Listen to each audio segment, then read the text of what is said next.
Good morning, class. How are you? I am Premlata, your geography teacher. First of all, I want to discuss about yesterday's topic. How many types of forest are there in India? Basically, we have discussed 5 types of forest. So, today we will discuss the forest areas covered in India. There are varies like the types of forest also. Yesterday we have discussed in some areas evergreen forest are found, in some areas desert forest are found, in some areas mangrove forest are found. So today we will discuss that some areas have densely forest covered with densely and some are sparsely. Let me start the topic.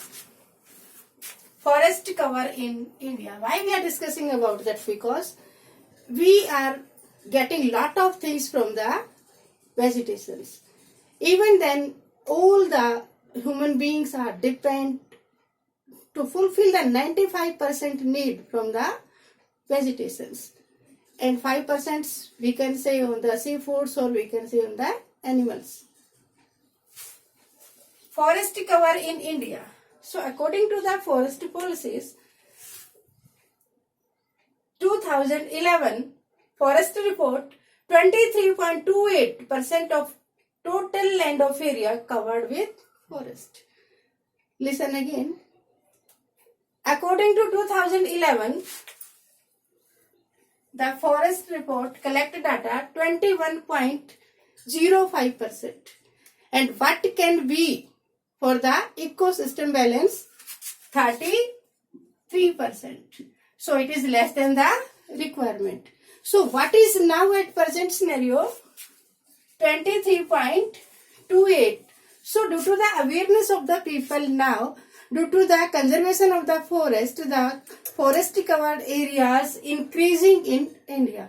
That is the good omen. Next one is the dense and open forest. 2 types of forest are there. Dense forest, earlier we have discussed about that, and open forest also. So dense forest have 12.29% and open forest have 8.75%.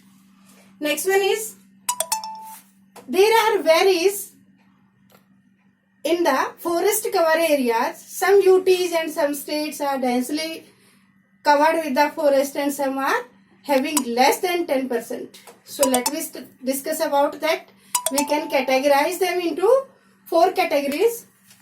Let's say we 0% forest area found in that particular union territory. On the other hand, Andaman Nicobar, 86.93% forest area covered in this UT. Now we are discussing about the north and northwestern part of India. Due to the lack of rainfall, due to the agriculture activities, most of the part are clean for the farming activities. So like that, Haryana, Punjab, Rajasthan, Gujarat and Delhi. These are the regions where forests are found less than 10% area.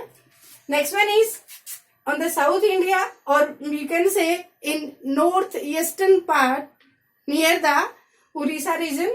So Tamil Nadu and West Bengal, 10 to 20% area covered with forest. Now in the northeastern part of India, due to heavy rainfall, so these regions have more than 30% area covered with forest, like that Arunachal Pradesh, Assam, Meghalaya, Mizoram, these states. Now we will discuss the next topic. Next topic, forest conservation. First of all, why do we need to conserve the forest areas? Why do we need to conserve vegetation? So because these are fulfilling our needs. Social forestry. Social forestry can be categorized into 3 categories: in urban areas, in rural areas and in community based. So in urban areas near the cities, there are some useless lands also near the houses, near the schools, near the offices, near the children parks or maybe public parks. So in those areas, plants should be planted. Next one is in rural area. Some areas are used as a pastures and some are wastelands. They are not able for the cultivation. So in these areas, government providing different types of plants to plant in those areas at free of cost to the farmers to increase the forest areas in rural regions. Next one is community. So the forests are beneficial for the whole community. So in such kind of public places, they can use in urban and rural areas, they can use the plants and planted them for their personal use also on their own land pieces also. But in community, they can use the resources, they can use the land piece which are owned by the whole communities of that particular region.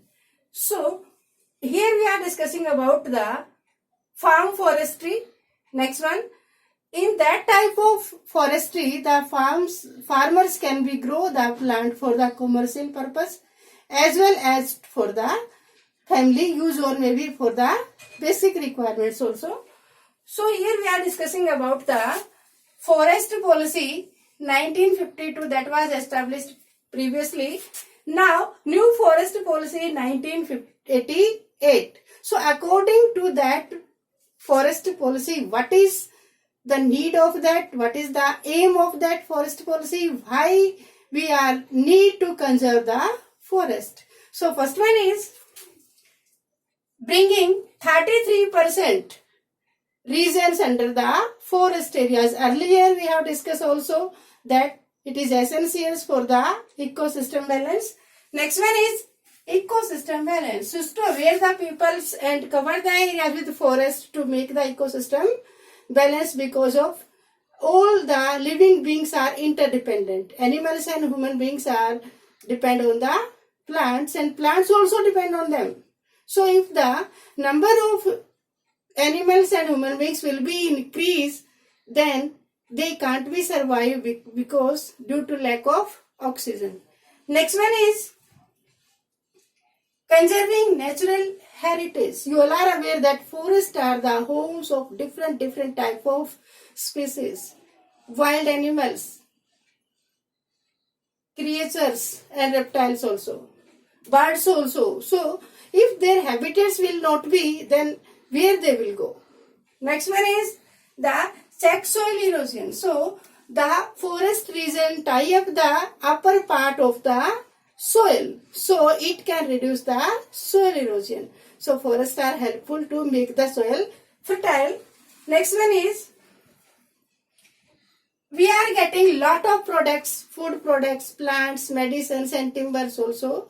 So forests are helpful for us, so we have to conserve them. On the behalf of today's video, you will be write short note on the forest policy 1988. Second question you will write, what is the aim of the forest policy 1988.